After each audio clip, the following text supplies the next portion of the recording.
ICT বিষয়ের আমরা যখন এই যে দশমিক থেকে বাইনারি নির্ণয় করি, তখন যদি প্রশ্নে বলা থাকে এই ধরনের একটি যদি সংখ্যা দেওয়া থাকে, যেমন এটি হচ্ছে রেডিক্স পয়েন্ট, পয়েন্টের পূর্বে 127, এটা কিন্তু পয়েন্টের পূর্বের সংখ্যা, পূর্ণ সংখ্যা, আর পয়েন্টের পূর্বে 05, এটা হচ্ছে ভগ্নাংশ সংখ্যা। তাহলে এই যে 127.05 এই দশমিক সংখ্যাটির বাইনারি মান কীভাবে নির্ণয় করব, তাই না? তো এই ক্ষেত্রে আমরা একটা কাজ করব, সেটি হচ্ছে এই যে পয়েন্টের আগে 127-এর বাইনারি আগে নির্ণয় করব আলাদা করে, আবার পয়েন্টের পরে 05 এটাকে আলাদা করে বাইনারি মান নির্ণয় করব, শেষে দুইটা একসাথে উত্তর হবে। তো আমি সহজভাবে আলোচনা করার চেষ্টা করছি। লক্ষ্য করি, প্রথমে 127কে কী করবো, এখানে আলাদা করে লিখে এটাকে 2 দিয়ে ভাগ করব। আমরা জানি পূর্ণ সংখ্যাকে বাইনারি করতে হলে এই সংখ্যাটিকে বাইনারি সংখ্যার বেস 2 দ্বারা বারবার ভাগ করব, ভাগ করে ভাগশেষগুলি শেষে লিখব। যেমন 127কে যদি 2 দ্বারা ভাগ করি, ভাগফল হবে 63। তো ভাগফল 63 আমরা প্রথমে লিখব, আর ভাগশেষ 1 থেকে যাবে, ওই 1 শেষে লিখব। এই 63কে আবার 2 দ্বারা ভাগ করব, 2 দ্বারা ভাগ করলে ভাগফল হবে 31। 31 প্রথমে লিখব, আর এখানেও 1 ভাগশেষ থেকে যাবে, ওই ভাগশেষ 1 থেকে শেষে লিখব। এই 31কে যদি 2 দ্বারা ভাগ করি, 31কে 2 দ্বারা ভাগ করলে ভাগফল 15 দুগুণে 30। তো এখানে 15 ভাগফল হবে প্রথমে লিখব, এখানেও 1 ভাগশেষ থেকে যাবে, শেষে লিখব।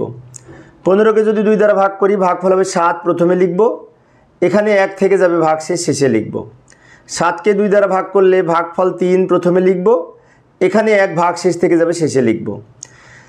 3কেও 2 দ্বারা ভাগ করব, 3কে 2 দ্বারা ভাগ করলে ভাগফল কত এবং ভাগশেষ কত, তাই না? তো 3কে 2 দ্বারা ভাগ করতে যেয়ে অনেক শিক্ষার্থী কিন্তু ভুল করে। আমি একজন সরকারি কলেজের শিক্ষক, যখন ক্লাসে পড়াই তখন দেখেছি যে 3কে 2 দ্বারা ভাগ করতে যেয়ে অনেক শিক্ষার্থী ভাগফল ভুল লিখে। তা আমি লক্ষ্য করি কিভাবে করি, এই 3কে 2 দ্বারা ভাগ করলে ভাগফল হবে 1 এবং ভাগশেষ হবে 1। বিষয়টি আবারও বলি, লক্ষ্য করি, 3কে 2 দ্বারা ভাগ করলে ভাগফল 1 হয়, ভাগশেষ 1 থেকে যায়। এবার এই যে ভাগফল 1 হলো, এই 1কে আবার 2 দ্বারা ভাগ করব। এখন 1 ছোট, 2 বড়, 1কে 2 দ্বারা ভাগ করা যায় না। যখন দেখবে এটা ছোট, এটা বড়, তখন ভাগফল হিসাবে এখানে 0 লিখব, আর এই 1 ভাগশেষ হিসেবে শেষে লিখব। অর্থাৎ যখন দেখবে এটা ছোট, এটা বড়, তখন ভাগফল যদি 0 হয়, তো এখানে যেটি থাকে সেটি ভাগশেষ হিসেবে থেকে যায়। এবার আমরা এই ভাগশেষগুলি যদি নিচ থেকে উপরের দিকে সাজিয়ে লিখি, তো সবার আগে এটা লিখব, এটাকে বলা হয় MSB, যার পূর্ণরূপ হলো মোস্ট সিগনিফিক্যান্ট বিট। আর সবার শেষে এই বিটটা লিখব, এইটা, যাকে বলা হয় LSB, যার পূর্ণরূপ হচ্ছে লিস্ট সিগনিফিক্যান্ট বিট। এবার আমরা উত্তর লিখব। না, উত্তর লেখার আগে একটা কাজ করি, এই যে 0.05 এইটুকুরও সমাধান করে নিই, লাস্টে ফাইনালি উত্তর লিখব। 0.05 আমি পাশে করতেছি, জায়গা যেহেতু আছে। তো এইখানে আমি এই যে পূর্ণ সংখ্যার ভগ্নাংশ সংখ্যাটা লম্বা দাগ দিলাম উপরের থেকে, বাম দিকে পূর্ণ সংখ্যা, ডান দিকে ভগ্নাংশ সংখ্যা, এই দাগের 2 পাশে লিখে নিলাম।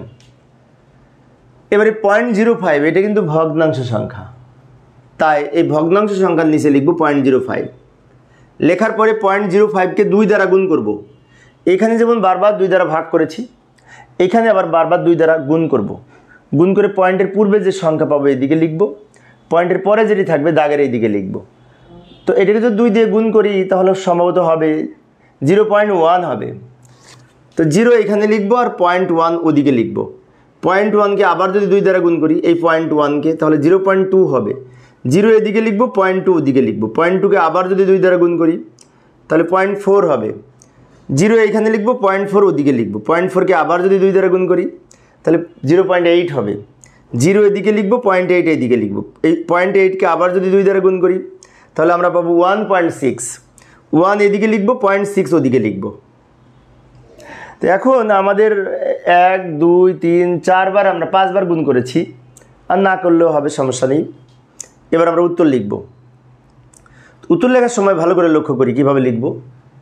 এই যে 127, এইটা আবার উপর থেকে নিচের দিকে লিখব। এটা যেমন নিচ থেকে উপরের দিকে সাজাবো, ওইটা উপর থেকে নিচের দিকে সাজাবো। সেক্ষেত্রে এটা হবে MSB, আর এইটা হবে LSB। যাই হোক, এখন আমরা সাজিয়ে লিখব।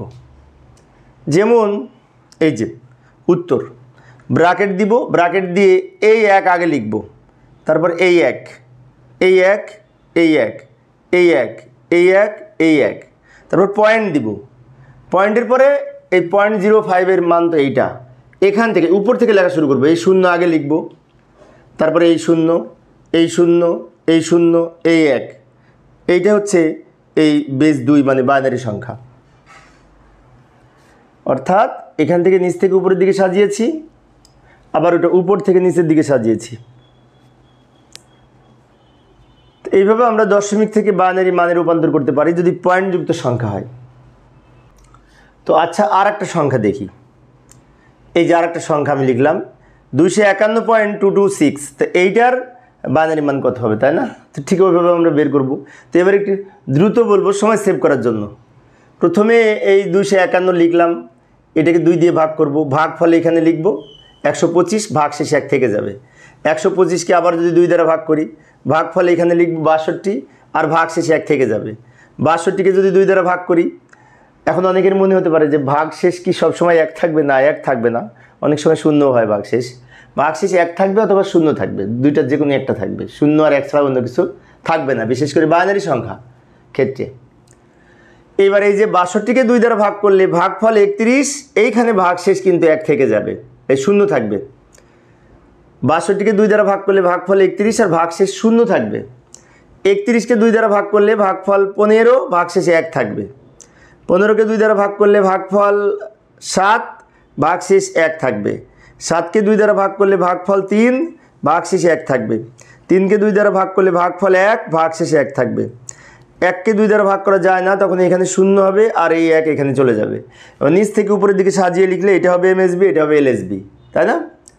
এবার এই 0.226 এটা ডান দিকে করবো। এই যে দাগ দিয়ে নিলাম, এদিকে ভগ্নাংশ পয়েন্টযুক্ত সংখ্যা লিখে নিলাম, ওই আগের মতো কিছুক্ষণ আগে যেভাবে করেছি।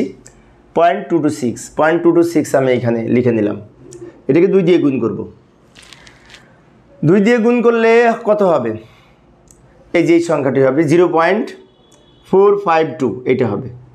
আবার এটাকে যদি 2 দিয়ে গুণ করি তাহলে হবে 0.904। আমরা অবশ্যই ক্যালকুলেটারে গুণ করব।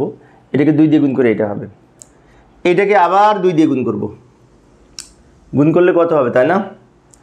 2 দিয়ে গুণ করলে হবে 1.8, এই যে 1.808 হবে। এখন এইখানে এই যে 1 হয়েছে পয়েন্টের আগে, তো 1টা আমরা বাম দিকে লিখব, আর 0.808 ডান দিকে লিখব। আবার এই 0.808কে আবার 2 দ্বারা গুণ করব, তাহলে এখানে আমরা পাবো 1.616। তা আমি 1 2 3 4 বার করেছি, তাই না? ইচ্ছা হলে আরেকবার করতে পারি। এটাকে আবার 2 দ্বারা গুণ করব, গুণ করলে পাবো 1. এখন এখানে একটি বিষয় আছে, অনেক শিক্ষার্থী ভুল করে। 1.616, এই টোটালটাকে 2 দিয়ে গুণ করবো না, 2 দিয়ে গুণ করবো এইটাকে, এখানে 2 দিয়ে গুণ করবো এইটাকে, পয়েন্টের ডান দিকে যেটা আছে, পয়েন্টের পরের টুকুকে। 1 কিন্তু গুণ করব না। তাহলে এইটুকুকে যদি 2 দ্বারা গুণ করি তাহলে হবে 1. এই যে 2 2 2 3 2, আর দরকার নেই, আমি 5 বার গুণ করেছি। এখন অনেক শিক্ষার্থীর মনে হতে পারে এখানে কতবার গুণ করব, তাই না? এটা নির্ভর করে আমি পয়েন্টের পরে কয় সংখ্যা লিখব। আমি যদি মনে করি পয়েন্টের পরে 3 সংখ্যা লিখবো, তাহলে এই পর্যন্ত অঙ্ক শেষ করে দিতাম, এই পর্যন্ত। আমি যদি মনে করি পয়েন্টের পরে 4 সংখ্যা লিখবো, তাহলে এখানে অঙ্ক শেষ করে দিতাম। কিন্তু আমি 5 সংখ্যা লিখতে চাই পয়েন্টের পরে, তাই 5 বার করেছি। এবার উত্তর লিখব সেই আগের মতো। উত্তর লেখার সময় লক্ষ্য করি, এটা আবার উপর থেকে নিচের দিকে সাজিয়ে লিখবো, আর এটা নিচ থেকে উপরের দিকে। এই যে প্রথমে ব্র্যাকেট দিব, ব্র্যাকেট দিয়ে এই 1 লিখব, তারপর এই 1 লিখব, এই 1 লিখব, এই 1 লিখব, এই 1 লিখব, শূন্য লিখব, 1 1, নিচ থেকে তারপর পয়েন্ট দিব, পয়েন্ট দেওয়ার পরে এইগুলি লিখব, 0 0 1 1 1, 0 0 1 1 1, তা ব্র্যাকেট দিয়ে ভিত্তি হিসেবে 2 লিখব, বাইনারি সংখ্যার বেস 2। এইভাবে আমরা এই দশমিক হতে বাইনারি সংখ্যা নির্ণয় করতে পারি। এটা নিচ থেকে উপরের দিকে সাজিয়ে লিখব, এটা উপর থেকে নিচের দিকে সাজিয়ে লিখব। তো প্রিয় শিক্ষার্থী বন্ধু, পরপর 2টা অঙ্ক আমি দেখিয়েছি। তো আমার ওই 2টা অঙ্ক যদি তোমরা বুঝতে পারো, এই অঙ্কটি তোমরা নিজে সমাধান করে উত্তর কত হবে সেটি কমেন্টসে জানানোর চেষ্টা করবে। আশা করি তোমরা পারবে। তো পরিশেষে সবাই ভালো থাকবে এবং সুস্থ থাকবে, এই কামনায় খোদা হাফেজ।